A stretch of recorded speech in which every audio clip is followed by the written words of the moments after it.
اعوذ باللہ من الشیطان الرجیم بسم اللہ الرحمن الرحیم۔ پچھلے ہفتے ہماری بات ہو رہی تھی سورہ حج کی آیت کے بارے میں، یا ایھا الذین آمنوا ارکعوا واسجدوا واعبدوا ربکم وافعلوا الخیر لعلکم تفلحون۔ اس میں ہم نے ورکعوا واسجدوا تک کور کر لیا تھا کہ یہ رکوع اور سجود کیا ہے۔ آج ہم نے بات کرنی ہے واعبدوا ربکم، کہ اللہ تعالیٰ کی عبادت کرو، اپنے رب کی عبادت کرو۔ یہ چیز کیا ہے، ہم نے اس کو کس طرح سے ایکسپلین کرنا ہے اور اپنی زندگیوں میں یہ لاگو کرنا ہے۔ آج صرف اسی لفظ کے بارے میں بات ہوگی، واعبدوا ربکم۔ اس کے علاوہ جو وافعلوا الخیر ہے یہ آگے کور کریں گے کسی اور ٹاپک میں۔ اللہ تعالیٰ کا ارشاد ہے، ثم ارسلنا موسیٰ واخاہ ہارون بآیاتنا وسلطان مبین۔ اور پھر جب ہم نے بھیجا موسیٰ علیہ السلام کو اور ان کے بھائی ہارون علیہ السلام کو، بے آیاتنا اپنی آیات، اپنے احکام، اپنی نشانیوں کے ساتھ، وسلطان مبین اور روشن شہادت کے ساتھ، الی فرعون و ملائہ، فرعون کی طرف اور ان کے سرداروں کی طرف، یا اس کے حاشیہ نشین جو تھے، اس کے احکام جو اس کے دربار کے درباری ہوتے ہیں ان کی طرف، واستکبروا تو انہوں نے استکبار کیا، وقاموا قوما عالین اور اپنے آپ کو بڑی اعلیٰ عرفہ قوم سمجھتے ہوئے مغرور ہو گئے، بڑے گھمنڈ سے پیش آئے، بڑی اکڑ سے پیش آئے۔ فقالوا اور کہنے لگے، انؤمن لبشرین مثلنا، کیا ہم تم جیسے دو بندوں پہ ایمان لے آئیں، وقومہما لنا عابدین اور جن دونوں کی قوم وہ ہے جو ہماری عبادت کرتی ہے۔ اب اس میں ہم نے دیکھنا ہے کہ لنا عابدین کا لفظ، لنا عابدون کا لفظ استعمال کیا ہے۔ یہ عابدون کیا چیز ہے؟ وہ بڑے گھمنڈ سے، بڑے ڈٹائی سے کہہ رہی ہیں، فقالوا انؤمن لبشرین مثلھا وقومہما لنا عابدون، کہ ہم اس قوم کے بندوں کے اوپر ایمان لے آئیں یا ان کی بات مان لیں جس کی قوم ہماری عابد ہے، ہماری عبادت کرتی ہے، ہمارے لیے جھکتی ہے، ہمارے سامنے وہ لوگ، ان کی کہنے پہ ہم کیسے اس چیز کو مان لیں۔ اب ہم نے دیکھنا یہ ہے کہ لنا عابدون یہ کون لوگ ہیں۔ اگر بنی اسرائیل کی تمام ہسٹری کو پڑھا جائے، ان کی تاریخ کو دیکھا جائے، تو ان کے جو کام ہیں وہ ہمارے سامنے آ جاتے ہیں سارے کے سارے۔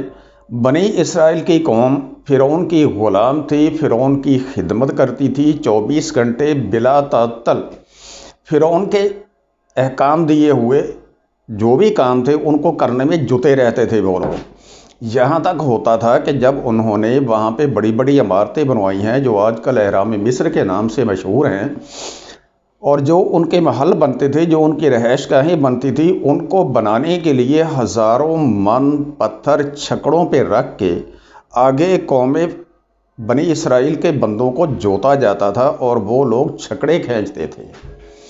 اب چھکڑے کھینچنا، ہزاروں من پتھر پڑے ہوئے ہیں اوپر، بلا تعطل، بلا تعمل، بلا سوچے سمجھے، بلا آرام کیے ہوئے چلتے جانا، یہ ان کی ڈیوٹی لگی ہوئی تھی فرعون کی طرف سے۔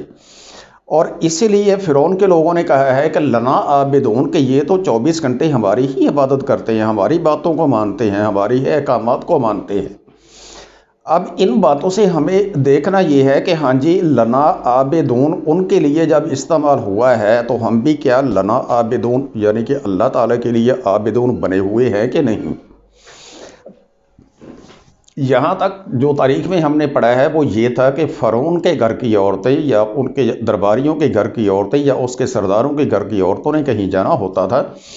تو ان کے لیے بگیاں، چھکڑے یا رتھ تیار ہوتے تھے جس میں گھوڑے جوتے جاتے تھے اکثر و بیشتر، لیکن وہاں پہ بنی اسرائیل قوم کے بندوں کو جوتا جاتا تھا،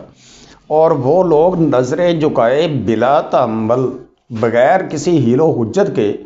ان کے گھر کی خواتین کو ادھر سے ادھر پورے شہر میں گھماتے تھے، اور یہ جرت نہیں ہوتی تھی کسی طرح وہ آنکھ اٹھا کے دیکھ سکے۔ یہاں تک ہوتا تھا کہ چمڑے کے گندے ہوئے کوڑے ان کے لیے ہر وقت تیار رہتے تھے۔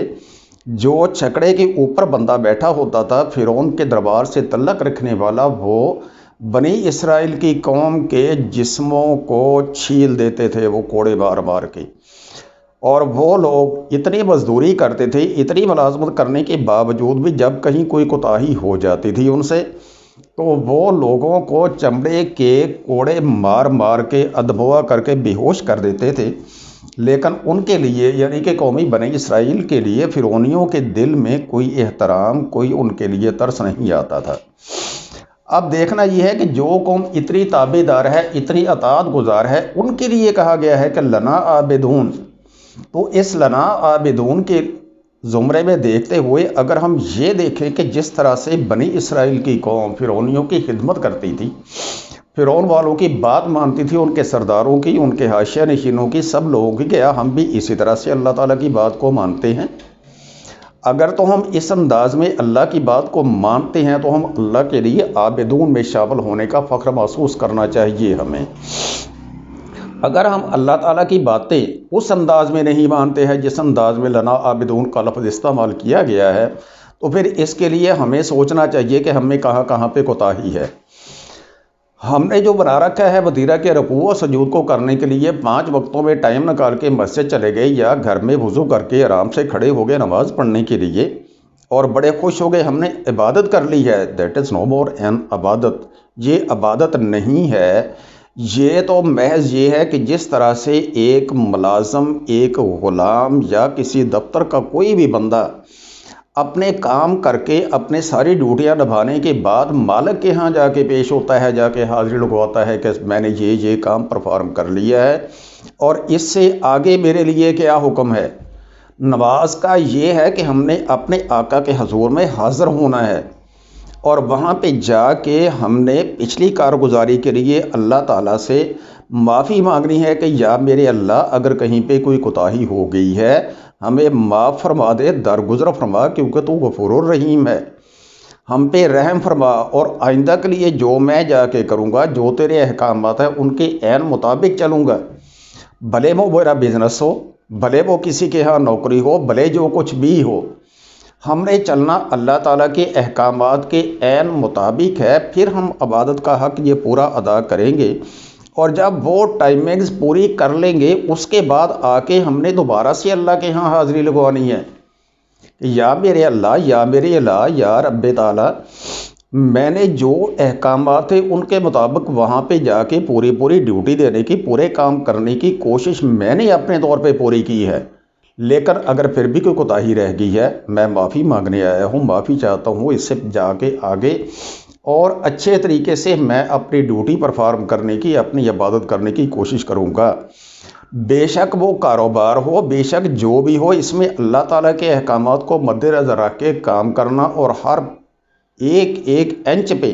اللہ تعالیٰ کو خوش کرنے کی کوشش کرنے کو عبادت کا نام دیا گیا ہے، اور اللہ تعالیٰ کا خشوع دل میں رکھ کے سارے کام کریں گے، اللہ کی ہدایت کو مانیں گے، تو پھر ہم شمار ہوں گے ان چیزوں میں جو کہا گیا ہے قوم کے لیے کہ لنا عابدون، یہ ہماری قوم ہے، ہماری عابد قوم ہے۔ اور ایسے ہی ہمیں کوشش کرنی چاہیے اللہ کے ہاں کہ ہم بھی اللہ کے عابدون میں سے شامل ہو جائیں۔ اب اسی کا ایک اور جو آیت اس سے ریلیٹڈ ہے سورہ یاسین میں ہے، الم احد علیکم یا بنی آدم ان لا تعبدوا الشیطان، اے بنی آدم کیا تمہیں وہ عہد یاد نہیں ہے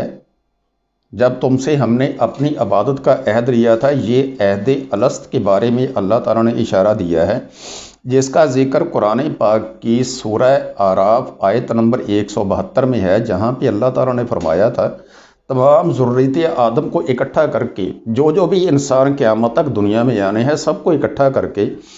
اللہ تعالیٰ نے سب پہ کمبائن ایک سوال کیا تھا، الست بربکم، کیا میں تمہارا رب نہیں ہوں؟ تو سب یک زبان ہو کے پکار اٹھے تھے، قالوا بلا، انہوں نے کہا کیوں نہیں، شاہدنا، ہم اس پہ گواہی دیتے ہیں۔ اب اس چیز کا اللہ تعالیٰ نے یہاں پہ کہا ہے الم احد علیکم یا بنی آدم، اے بنی آدم کیا تمہیں وہ عہد یاد نہیں جو ہم نے آپ سے لیا تھا؟ اسی عہد کے بارے میں علامہ اقبال صاحب نے فرمایا ہے، وہاں قالوا بلا، یہاں بت پرستی، بڑے سوچنے کی بات ہے کہ جب ہم نے کہا تھا وہاں پہ قالوا بلا شاہدنا، کیوں نہیں ہم اس کی گواہی دیتے ہیں، علامہ صاحب نے اسی کو اپنے الفاظ میں بیان کیا ہے کہ وہاں قالوا بلا، جہاں بت پرستی، سوچو تو بھلا کہا کیا کیا کیا۔ اب سوچنے کی بات یہ ہے کہ وہاں تو ہم نے سب نے کہا تھا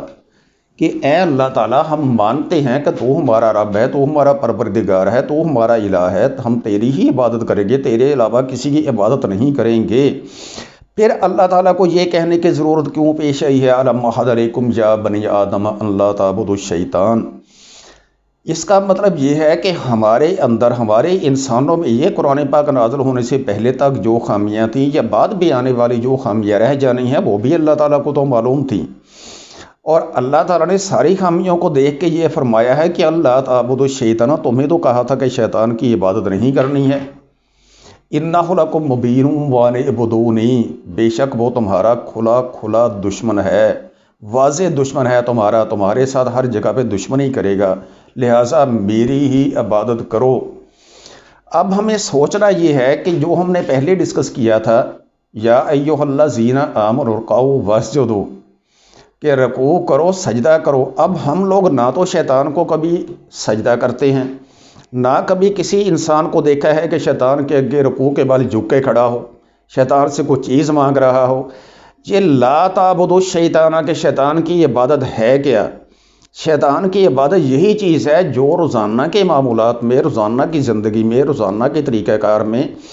ہم لوگوں نے اپنے لیے ایک راہ عمل بنا لیا ہے۔ اللہ معاف کرے، اللہ تعالیٰ نے فرمایا ہے جھوٹ نہیں بولنا، ہم لوگ جھوٹ بھی بولتے ہیں،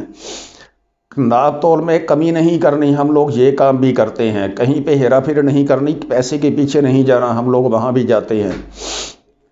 کوئی سرکاری ملازم اگر بااختیار پوسٹ پہ بیٹھا ہوا ہے تو وہاں پہ اپنے کسی بڑے آفیسر کے یا کسی بھی حکومتی عہدے دار کے پیچھے لگ کے اس کے کہنے کے اوپر کسی بھی کام کو ناجائز طریقے سے پرفارم کر دیتا ہے، اس کا مطلب یہ ہے کہ اس نے شیطان کی پوجا کی ہے، شیطان کو سمجھا ہے کہ ہاں جی میں یہ میرا روزی رساں ہے اور یہی میرے سارے کام کرے گا، لہٰذا اس کو میں جو بھی کہتا ہے یہ کر دوں، اللہ کے حکام کو ٹال دیا ہے، حالانکہ یہ ہے نہیں ہے، اس کو نہیں ہونا چاہیے اس طرح سے۔ دوسرا یہ ہے کہ بعض لوگ، اللہ معاف کرے، اللہ معاف کرے، سب کو میں دعا کرتا ہوں اللہ ان سے بچائے، بعض لوگ دفتروں کے کاموں میں بیٹھے ہوئے یا سرکاری کاموں میں یا کسی بھی کام میں لوگوں سے پیسے لے کے وہ غلط کام کر دیتے ہیں۔ اب کیا ہے، انہوں نے پیسے کو اپنا الہ سمجھا ہے اور پیسے کو مجبوری سمجھا ہے۔ اللہ تعالیٰ کے احکامات کو جس میں اللہ تعالیٰ نے فرمایا ہے لا تاکلوا الاموال بالباطل ولا تدلوا بها الی الحکام، کہ ایک دوسرے کے مال غلط طریقے سے مت کھاؤ اور اس کو حکام تک جانے کے لیے سیڑھی مت بناؤ۔ ہم اس حکم کی عدولی کر رہے ہیں، اللہ کی حکم عدولی کر کے پیسے کو سمجھنا کہ یہ ہماری روزی رساں ہے، یہ میرے بچوں کا خرچہ پورا کرے گا، یہ ہوتی ہے شیطان کی پوجا، اور ہم نے اسی سے بچنا ہے، اس سے ہم نے اوائڈ کر کے اللہ کی پوجا کی طرف جانا ہے کہ روزی رساں اللہ تعالیٰ ہے۔ ہم جب بھی نماز پڑھتے ہیں، ہر نماز میں اللہ اکبر کہنے کے بعد ہاتھ باندھ کے سب سے پہلے ایک ہی لفظ کہتے ہیں الحمدللہ رب العالمین، لیکن جب ہم اپنے کام پہ نکل جاتے ہیں اس وقت کہتے ہیں یہ جھوٹ بولنا پڑتا ہے جی کاروبار میں، یہ تھوڑا بہت کرنا پڑتا ہے کاروبار میں۔ اب ہمارا روزی رساں کون ہے؟ ہمیں روزی کون دیتا ہے؟ اللہ ہمیں روزی دیتا ہے۔ جب ہمارا رب وہ ہے جس کا ہم نے عہد کیا تھا کہ قالوا بلا، اور یہاں پہ آ کے ہم اس قالوا بلا والے عہد سے پھر گئے ہیں، یہاں پہ آ کے ہم لوگ ہر چیز کی پوجا کرتے ہیں، پیسے کی پوجا کرتے ہیں، عزیز داروں کی پوجا کرتے ہیں، سب کی پوجا کرتے ہیں، لیکن اللہ کی پوجا کو بھول جاتے ہیں۔ اللہ معاف کرے۔ اعبدونی ھذا صراط مستقیم، یہی وہ طریقہ ہے جو صحیح راہ عمل ہے، جو سیدھا راستہ ہے، اور ہماری زندگی کا طریقہ کار یہی ہونا چاہیے کہ اللہ کی عبادت کریں گے، اللہ کی باتوں کو مانیں گے تو صراط مستقیم پر چلیں گے۔ اگر ہم شیطان کی عبادت کریں گے، شیطان کی باتوں کو مانیں گے، لوگوں کی باتوں کو مانیں گے، اپنی مجبوریاں سامنے رکھیں گے، اپنے نفسانی خواہشات کو سامنے رکھ کر چلیں گے، تو پھر اللہ تعالیٰ کے راہ مستقیم سے ہم بھٹک جائیں گے اور جس میں ہمارے لیے گمراہی اور ضلالت ہی ضلالت ہے، اس کے علاوہ کوئی چیز نہیں۔ وما علینا الا البلاغ، اس سے اگلا ٹاپک اگلے ہفتے بتا دیں گے آپ۔